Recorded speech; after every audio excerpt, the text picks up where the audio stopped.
Assalamualaikum warahmatullahi wabarakatuh. Salam sehat. Semoga Bapak Ibu semuanya dalam keadaan sehat walafiat walaupun pada masa pandemi ini, dan mudah-mudahan kita dijauhkan dari sakit dan mudah-mudahan virus corona segera pergi dari Indonesia.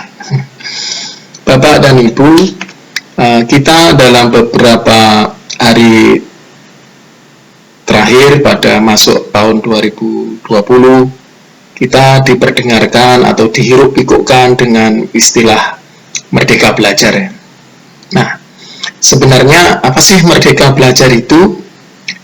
Pendidikan yang memerdekakan atau Merdeka Belajar itu adalah sebuah pendidikan yang memberikan ruang gerak ruang gerak atau boleh dibilang dalam tanda petik kebebasan gitu. Tentu kebebasan yang terarah, bukan kebebasan yang berkonotasi negatif ya. Nah, kepada seluruh stakeholder, siapa itu yang mempunyai kebebasan dalam kemerdekaan pendidikan ini adalah tentu utamanya siswa. Tentu tidak cukup dengan siswa, tentu juga guru, tentu juga kepala sekolah, tentu juga pengawas.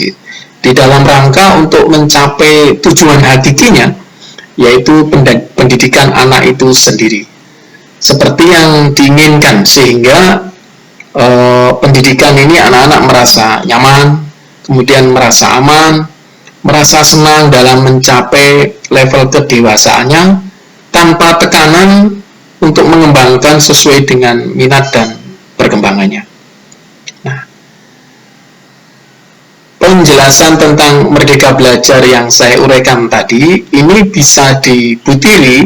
Yang pertama adalah Merdeka Belajar itu bermakna memberikan kesempatan belajar secara luas, bebas, dan nyaman kepada siswa untuk belajar secara tenang, santai, gembira, tanpa stres dan tekanan, dengan memperhatikan bakat alami yang mereka punyai.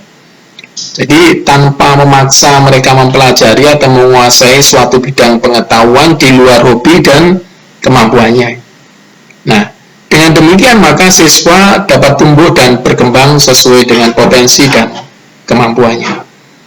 Jadi kita lebih sekolah atau orang-orang dewasa lebih pada sebagai fasilitator.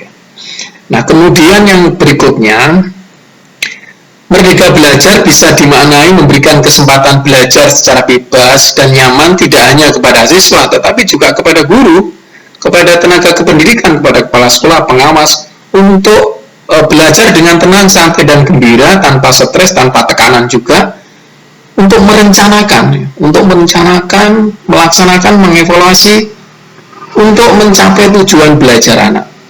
Jadi berimprovisasi. Sehingga dengan kondisi ini, maka sekolah yang seperti ini, yang disuasanai oleh siswa, guru, kepala sekolah, pengawas yang situasinya memerdekakan ini, maka sekolah yang seperti ini disebut dengan sekolah Merdeka Belajar. Sekolah yang merdeka dalam mengimprovisasi untuk mencapai tujuan yang diinginkan oleh anak-anak kita. Nah, tentu ini tidak semudah membalik telapak tangan. Ada beberapa hal yang mungkin perlu kita harus lakukan. Apa-apa yang harus kita lakukan?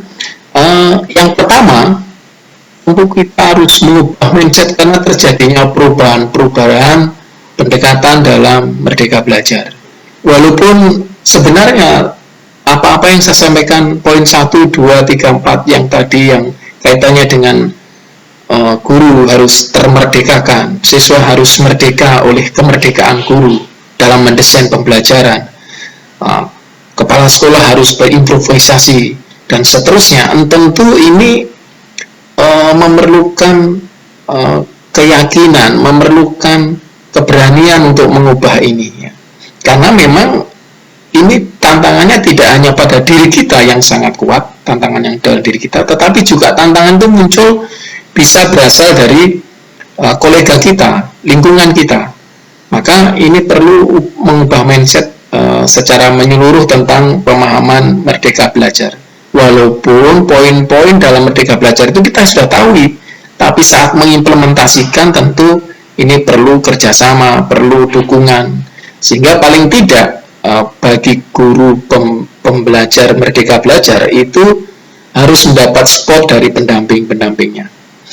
Yang berikutnya adalah harus ada keberanian mengeksplor ide dan gagasan, baik itu guru, kepala sekolah, pengawas.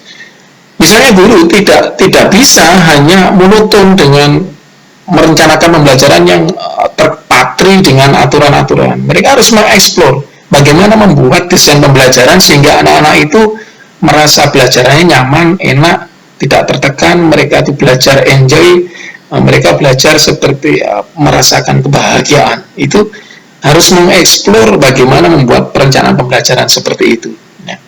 Kemudian kepala sekolah juga harus memberikan ruang gerak guru untuk membuat ide-ide, gagasan-gagasan baru.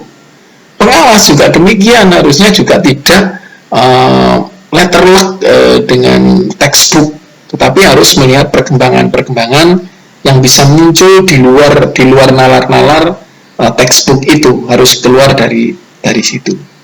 Nah, sementara juga regulasi itu harus juga terpaksa, kadang-kadang harus dipaksa untuk disesuaikan dengan kondisi nyata di lapangan. Nah, improvisasi. Mengapa? Karena kenyataannya mungkin ada regulasi-regulasi yang membuat kita terpasung tidak bisa merdeka dalam mendesain pembelajaran. Nah, tentu Bapak dan Ibu, saya yakin bahwa ini tidak mudah, tetapi ini harus dilakukan dan ini sangat menggembirakan kalau kita bisa melakukan yang terbaik untuk anak-anak kita. Ya. Kita tetap harus bersemangat, guru harus bersemangat, harus mengikuti terus perkembangan dan perubahan ini secara bersemangat. Kepala sekolah harus memberikan ruang gerak kepada guru-guru kita untuk berimprovisasi. Pengawas juga jangan menjadi benteng pemisah. Ya. Pengawas harus memberikan ruang.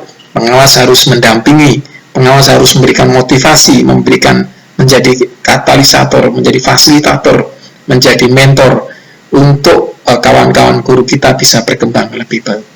Ini mindset yang harus kita ubah dengan Merdeka Belajar. Semangat, semoga tetap sehat. Salam Merdeka Belajar. Assalamualaikum warahmatullahi wabarakatuh.